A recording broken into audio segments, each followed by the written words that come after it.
Hello there, ladies and gentlemen, Mole Trap here, coming up with tiebreaker number 4 of the 2004 ever OSL round of 16, Group C. And this is going to be yet another match between Uv and, you saw on his on the screen there, he's going by Blaze, but I'm going to call him Sync, S-Y-N-C. And we're going to have Uv being the Terran player in the bottom left, playing in the teal. Oh no, oh. It's like a light blue versus teal matchup. Ah! Hopefully this doesn't turn into too long of a game. This is going to be hard. Yeah, is that... Wait, who is whom, actually? I thought it was the lower left, but now the colors look the same. No, but they allied Uv, so this has to be Uv in the top left, and this has to be Sync in the bottom left. Okay. So yeah, so I got the colors right, and I just was confused about the positions. Okay. Uv, top left. Sync, bottom left.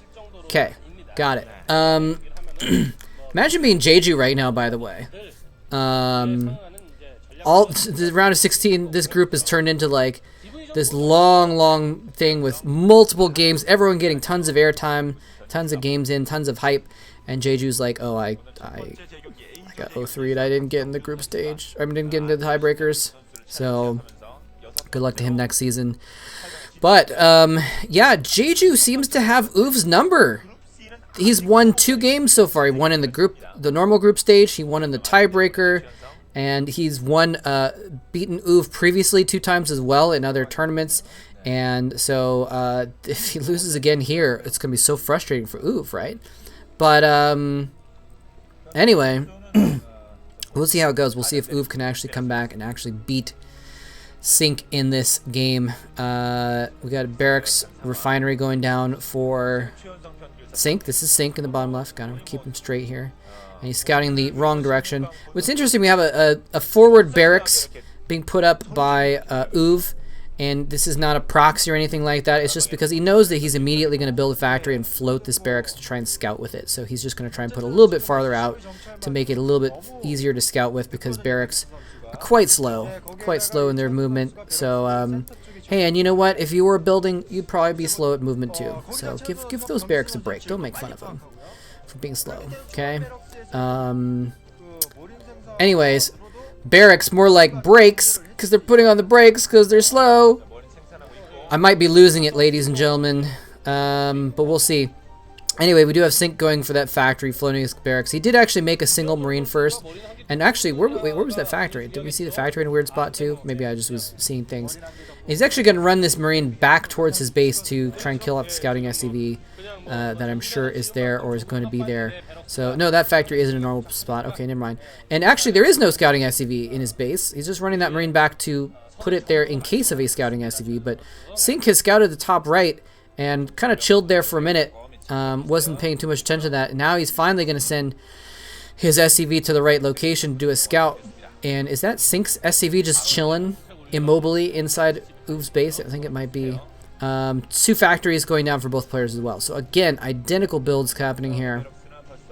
As per, I think both the games have started off this way with identical openers, which, you know, is not too crazy in this situation in TVT, but still. And you see the barracks passing in the night, or in the day, I guess, passing over the dunes in the desert. And, you know, Uv's barracks was put in a better spot, and so his scouting barracks is going to be in the right spot earlier. We are probably going to see, actually, no, that depot going down in the back of his base. I was going to say, are we going to see the barracks, you know, being planted in the choke point or something like that to try and choke off reinforcements during a battle? It might happen theoretically, but yeah, identical builds again happening here. Both players doing research on the machine shops. Expecting that to be mines, more than likely. I guess speed is a possibility too, I guess. Especially if they are scouting each other and seeing that the other one is going for the factories and saying, okay, well, mines aren't going to do anything against the enemy vultures, but speed will. So, you know, we'll see what happens. We'll see what pops out of there. I'm sure there was a normal build in 2004, but I apologize. I do not know the details of every Terran versus Terran build from 2004. Yep, I'm pretty pretty bad at this, aren't I? Anyway, what's being built here? Another factory. Uv building a third factory here. Signaling that he wants to just go off one base and just build a ton of stuff. And the barracks is going to float in and spot that. And so here we have finally a differentiation between these builds here. Uv is going to go for this third one. And there's the depot I was talking about. It's going to build in that spot to make sure that Uv can't land his barracks in that spot and block reinforcements, which would be a big deal if you know, the vultures got caught out there, and Uv has a superior vulture count, which it looks like he's going to as soon as this, a little bit after this factory finishes. He's going to be able to pump out more vultures. I mean, yeah. Now here's the thing, though. We do have continually mining gas on with 3 SCVs for sync, so he's going to be getting in more gas. So he's going to be able to produce tanks theoretically. There's only one gas mining for Uv right now, so he'll be able to get tanks like eventually, but probably not that many.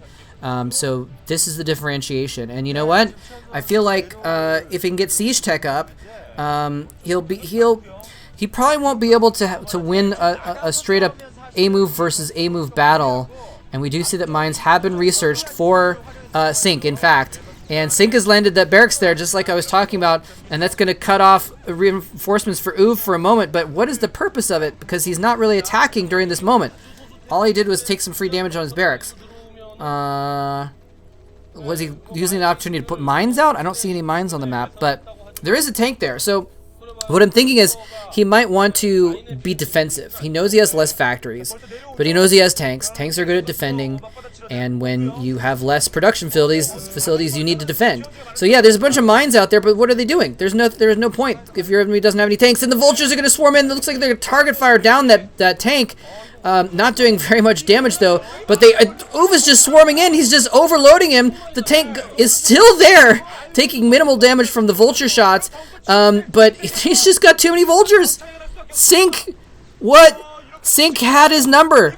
It's like he got Uv's number, and then, like, you know, he dropped his phone in the toilet or something like that and lost it, and he didn't have a backup. So Uv is just gonna run in with a ton of vultures here and slaughter the SCVs. And there's nothing you can do about it. And there's the GG. I'm really puzzled by this because he saw it. He saw the 3 factories. He knew what was coming. I don't know if he spotted the gas, but if there's 3 factories, then you're not going for tanks, right? You're just going for mass vultures. So why wouldn't he defend? He had a choke point to defend. Well, he got his tank count up, and he got siege mode, and he didn't do that. So I'm very puzzled by this, but that means that Uv is up 1-0 now in these tiebreakers, and that looks very good for him because you know, he's just got to beat Go Rush, and he's obviously the best TVZ player. So if he can beat Go Rush, he can advance from the group now that he's gotten past the hurdle of sync, basically, right? So, yeah, that's kind of crazy. I mean, there's not a lot to say about that. Sync was like, haha, I'm going to land my barracks in your choke point to stop your reinforcement. I guess he was trying to slow down this attack that ended up happening. And he did for a little bit, so maybe that was his strategy. But what is he doing out here with just, like, keeping his one tank in a bad spot against superior forces? Like, imagine instead, let's see if I can get a spot on the choke point. Like, imagine instead he's lined up here in a concave. Then Uv can't break him, right? And he can win that battle, and maybe even build a second command center in his base, or get his tank count up, or something like that. But instead, he's just like, I'm gonna keep all my forces right out in front, where I can get overwhelmed. I can watch all of his vultures run right over my useless mines that I spent a lot of time and money researching instead of siege tech. And so I don't know what else to say. Not the best play. Not the best play. Just got outmaneuvered there. So Uv is going to go up 1-0. Sync's going to go down 0-1. But, you know, it could still result in a situation if Sync can beat Go Rush and Uv beats Go Rush, then he'll still advance, right? So, you know, and I have to say, like, I kind of am really expecting Uv to beat Go Rush, and so it might be that kind of a situation where it's Sync versus Go Rush to see what happens. But actually, the next game is Sync versus Go Rush. They're playing first, so that's going to be the next game. So, yeah. Anyway, you know what? Let's just get this out of the way. Let's do the next game. Let's just make it the same video. Just keep going. Right, let's do Sync versus Go Rush. We'll make it the same part of the same video. That'll help with some anti-spoilers too, because the length of the video will be possibly a anti-spoiler. So, anyway, let's move into game number. What is this? 5 of the tiebreakers. Game number 5 of the tiebreakers. The 11th game in this group stage, which was supposed to be 6 games, or not supposed to be, but could have only been 6 games. And we're gonna have Sync versus Go Rush. So again, everything on the line here, actually kind of for both players, for getting out of this group, because we kind of have to assume that Go Rush is gonna lose to Uv, or it's a very good chance at least. And so you know, if that happens, then Go Rush needs to win this game to force. Will that force more tiebreakers? No, he'll just advance, because then Sync would be 0-2. So yeah, so if Sync loses this game, he's 0-2 anyway. So Sync needs to win this game, and then hope that. Wait. So and then that'll be good for him, because he'll be 1-1, and then Go Rush would be. I've now confused myself, so I'm just gonna stop talking, and we'll see how this game goes, and we'll figure out the consequences at the end of it, depending on what happens. So anyway. Obviously, Go Rush is the Zerg player, bottom left here, and he did show very, very strong play versus Sync in, you know, what feels like not that long ago in the first round of tiebreakers. He basically owned him.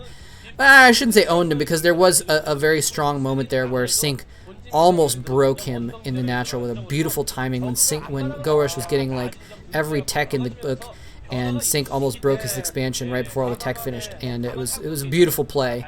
And the counterplay was also beautiful with the Guardians and Defilers pushing across the map. It was beautiful. So, you know, maybe we'll get another game like that going. We do have Sync building 2 barracks out here in front, again, towards his choke, but not in the choke. So, again, doing some late game positioning with his barracks, or mid game maybe. Just not like trying to wall off or anything like that with him is my point, I guess. And sometimes you need to wall off against the Zerg. So, just pointing it out. I don't know if it's going to have an effect or not. Even in 2004, even 2004 Sync is way better than 2020 Mole Trap. So I can't second guess his positioning of his buildings too much. Sometimes I can, I guess, actually, because there's some strategies that weren't even in, or tactics that weren't even invented until later on, and I'm gonna know about them more than these past players. But what is this drone doing? What? Third hatchery. Okay, that's kind of interesting. That's very interesting, actually. He's putting his third hatchery in a macro hatch position in the choke point that leads into both the upper base and the lower base. So he says, you know what? I'm just gonna not even worry about having this crappy choke point outside my main that I can't defend. And I think we saw Jelizerg in a game actually build a creep colony just to get his creep out to that expansion in order to build in that choke. Instead, Go Rush says, you know what? Screw it. I'm just going to build another hatchery here at this other choke point and utilize a different section of the map than normal. And so this is pretty clever. I'm curious to see how this goes for him. Of course, there is a back road, though. Like, instead of going through that choke point, the Terran player could theoretically go up around through the middle of the map around the top and come down a ramp to that top base, I should say, which is his second base. So it's not completely foolproof to protect that choke point.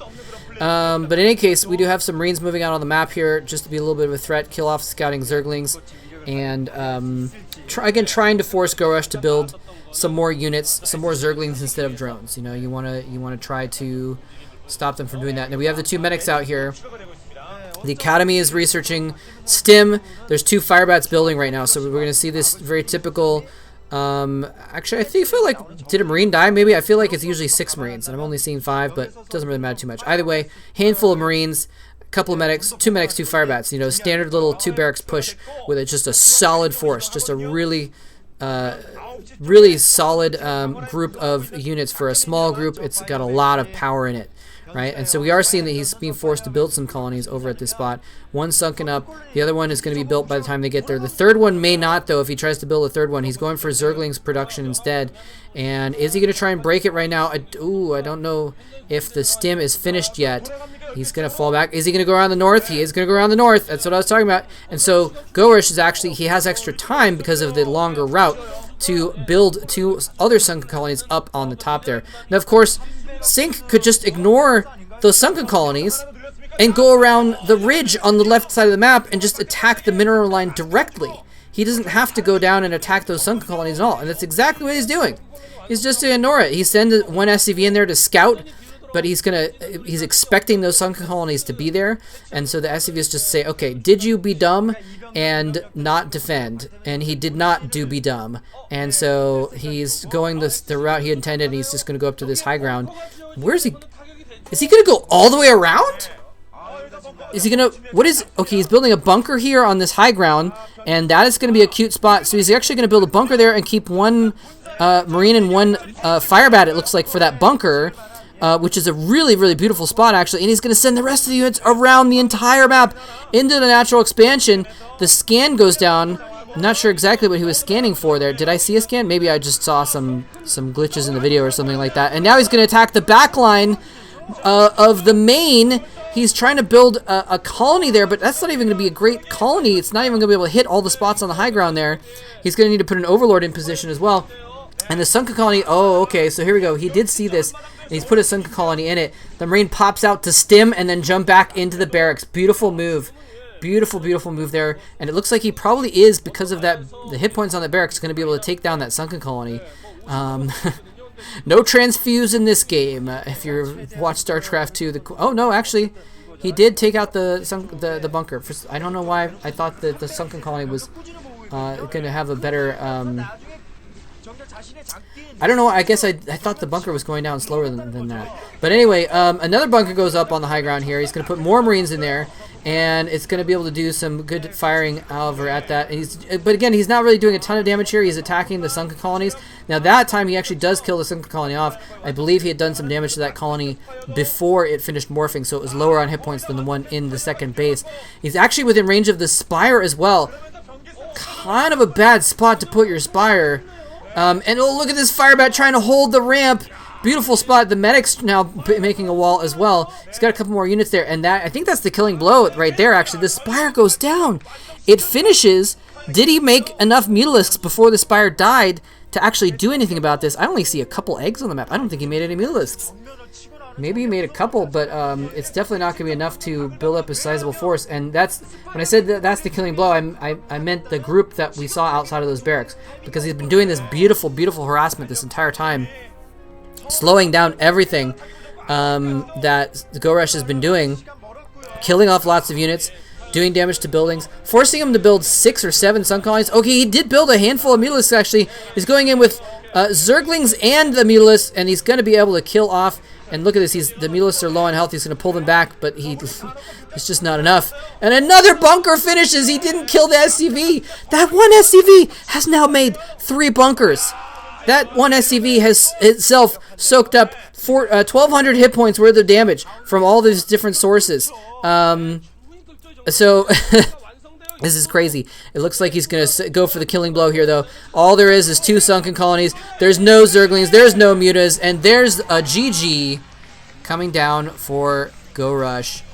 And wow. Not good. Double plus ungood for Gorush there. He's now down 0-1.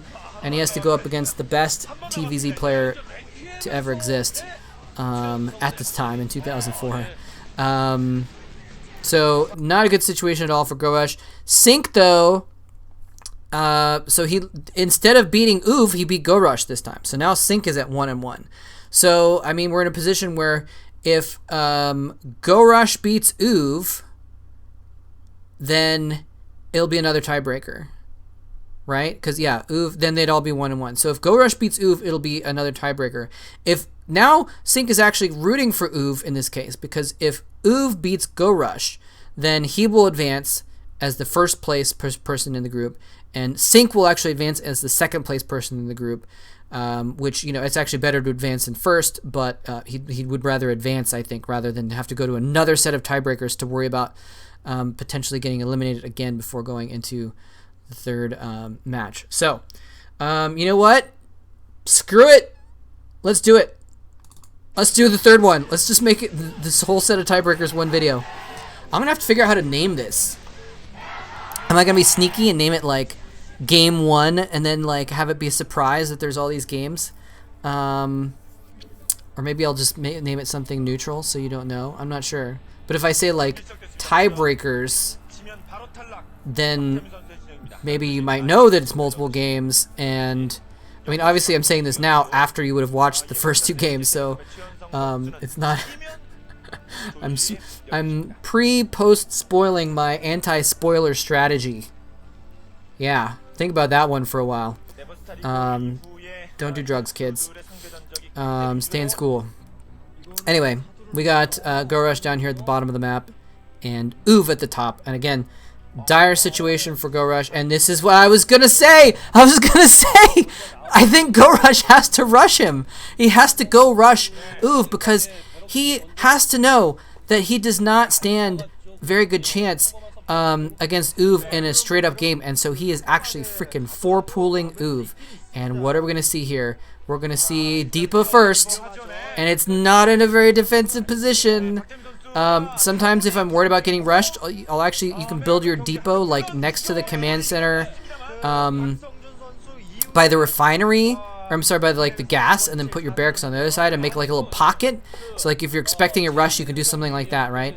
Now he may be able to put his barracks next to that depot in a place where he can kind of have like a pseudo bunker and squeeze the Marines between it. It looks like he's gonna maybe be able to put 1 or 2 Marines there in between them, but it's not the best spot. So this could be pretty bad actually for Uv, because the thing is like if you're going against Zealots can't squeeze through the same gap, right? But I believe Zerglings are small enough that they can squeeze through any gap that Marines can. Wow, and we do have Go Rush now sending out a drone actually to scout, because he needs to know where Uv is in order for these Zerglings to do their damage. Oh, and some Zerglings getting tripped up on each other. He actually loses 3 seconds or so on his attack because those Zerglings got confused. And they're now running across the map. The SCV scouts it. Uv knows what's coming. Go Rush knows where he is now as well, I believe, based on the SCV positioning. He's canceled something. He's building a bunker. Maybe he's building a second depot or something like that. I'm not sure he's building a second barracks, but he needed the money to build a bunker. The Zerglings are not coming in here. Can he defend? He's going to have 1 Marine out. Can he defend long enough to get this bunker up? If he does, he will win the game. The bunker gets up. The Marine goes in the bunker. And the SCVs protect the bunker. And that is it. I think, is he going to leave the bunker undefended? Oh no, the bunker's going to go down. If the bunker goes down, he might win after all. The Marine is going to die as well. The Slings went right back in. The SCVs had abandoned their post. He needed to keep a few SCVs by that bunker. A huge look of shock on Uv's face as he may actually end up losing this. SCVs are dying now to these Zerglings. Now the question is, has Go Rush followed up with more Zerglings? Are more Zerglings on the way or not? There's another Marine out. He's building another bunker next to his mineral line. The SCVs are dancing back and forth, trying to distract. He's taking a lot of damage at the same time, though the bunker is up. He needs to get that Marine in that bunker. The SCVs are stopping the Marine, but the Zerglings don't go for the bunker, so they lose a chance to get free damage, and they lose a chance to stop that Marine from getting in the bunker. The Marine gets in the second bunker. The supply depot is going to go down, but now he's going to build that perfect defense and put the supply depot over on the other side of the bunker. And actually the SCVs have a spot where they can attack the command center. I don't think this is going to be a huge deal. He can repair the command center from the other side. He can send his second Marine over to attack those Zerglings. He's just trying to power down the command center. And he's doing a lot of damage, but he's just trying to bait the Marines out so he can then kill off the Marines. And this is all in. He has built so many Zerglings. He did not build like 6 Zerglings and then switch to drones. He's going to kill one of the Marines. He doesn't get the Marine. It gets back in the bunker. And this time the SCVs are there to join in the battle. He's able to repair the bunker as well. And he's not able to get a surround on that bunker. As he was before when those SCVs were able to get in there. When the SCVs weren't there, the Zerglings were able to get a surround. So, Sorry, I moved my mouse and I showed the time on this. I hope you didn't see that, but I did. But anyway, so yeah, more Zerglings going across the map here. He is definitely all in, but I feel like Uv has defended this. He's got a bunker up, and he's starting to produce multiple Marines. He now has more Marines than he can fit in the bunker. The Zerglings are slowly dying as well. And, you know, I mean, I think we could predict what's going to happen even if we didn't know the length of this video because, you know, it's so easy to defend against Zerglings. We have a defensive position like this. And he's just going to work on that command center, but it's just, you know, he's getting free damage, I guess, but it's not accomplishing anything, right? He's not actually stopping. And here he's going to go and try and kill this bunker one last time. The SCVs are blocking. He can only get surface area on one edge of the bunker. All the Zerglings go down, and there's the GG!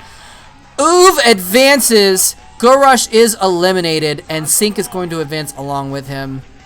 There's the GG. Wow. So, well played there by Uv. I thought he was dead there, and he was by all rights dead at one point in time. There was, I mean, he defended successfully. He got the bunker up barely in time. He got the Marine in the bunker. He got the SCVs out to block for the bunker so that the Zerglings couldn't kill it. And then he just went back to mining with every single SCV. And Gorush is like, all right, well, I'll add a few more Zerglings and then just attack. He killed off the bunker. He killed off the Marine.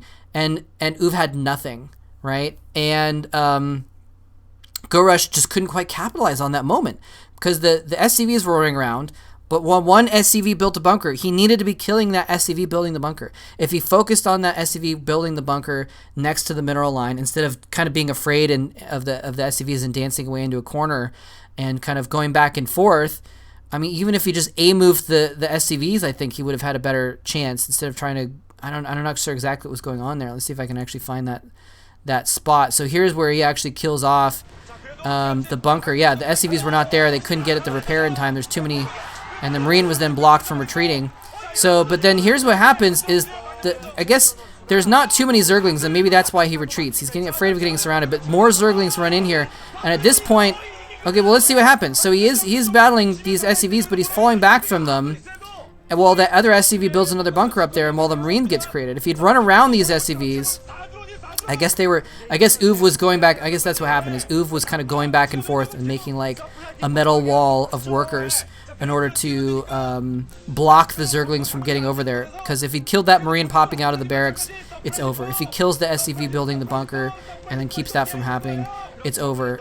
So he could have succeeded with this and gone to a third round of tiebreakers, but it just didn't quite execute as well as he needed to. And Uv was able to defend. So, wow.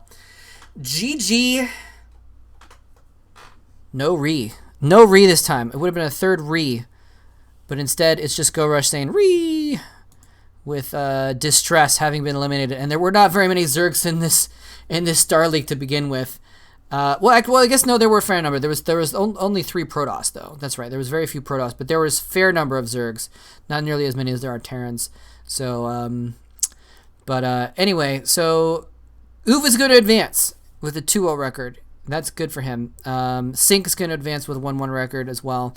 So they're both going to the round of 8, and Gorush is going to be eliminated. He's going to have to try again next season. Okay, whew. That was tiring, doing 3 games in a row. Not super tiring, but anyway, hope you enjoyed this elongated video. I'll still have to figure out how I'm going to name it to try and make it the most anti-spoiler possible. And actually, you know what I'm going to do? Let's do this. I'm going to put on, I'm going to add, to make this video longer, you can stop watching if you want, but to make this video longer just so that the video length, I'd like doing this when possible. I can't do it every time, but it's one of the reasons why I ramble. Like, I don't mind rambling at the end of the videos. Gave a little extra commentary because it kind of makes it so that you're not sure if the GG is about to happen when you're watching it live because of the status bar on the video or whatever. So let's add a few minutes of video on top of this to fool people into thinking that Uv holds it off and it turns into a longer game or something like that. Obviously, he didn't hold it off. He did hold it off, but let's add some kittens. I happen to have a playlist of kittens. If you didn't watch my live stream, oh, listen to them. Right, oh, the kittens. If you didn't watch my live stream of the previous OSL finals that I did as a live event, I had foster kittens last year. Actually, about this time last year, actually. And I took a bunch of videos of them because they're so freaking cute. It's just disgusting how cute they are. And I'm sorry that it's vertical video on some of these, but anyway, so I have a lot of videos of the kittens being adorable, and I put them on as like the pre-show for my live event last time. So I have this. I still have this playlist, this kitten playlist, lying around for occasions when I just need to buy time with something that's worth watching, and can't think of much more worth watching than kittens, you know, right? So I'm gonna turn off my mic and just let the kittens play for a few minutes. Turn the volume on the kittens in case they're meowing or something like that, or you can hear me talking to the cats and stuff like that. To keep them from escaping, I actually had to sit in their pen with them, and so I'd like when they were playing and stuff like that. So that's why you're gonna see me like sitting next to them a lot. All right, so let's watch kitten for a few minutes, and then I'll see you for Group D coming up before too long. And I'll probably separate Group D with another replay in between, like I've been trying to do. Use the replay commentaries as a little buffer material. But anyway, so enjoy kittens for a few minutes, or obviously you can go on about your day. But yeah, GG. Thanks for watching.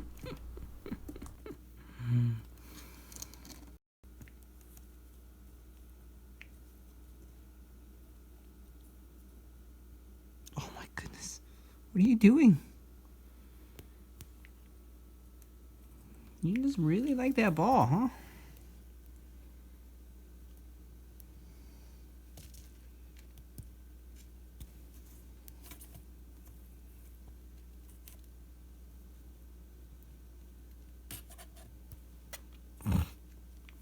Bonk.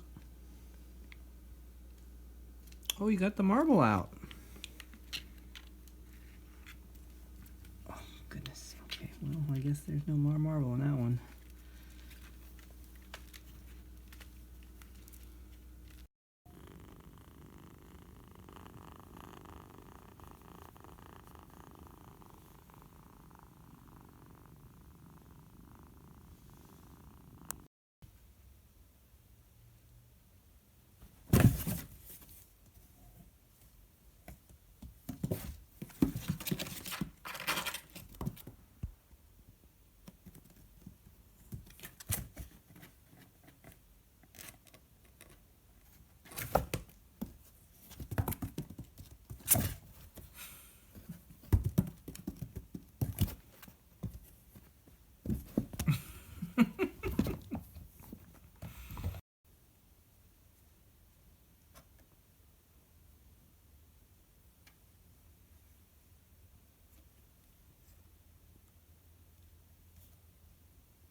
Oh, careful.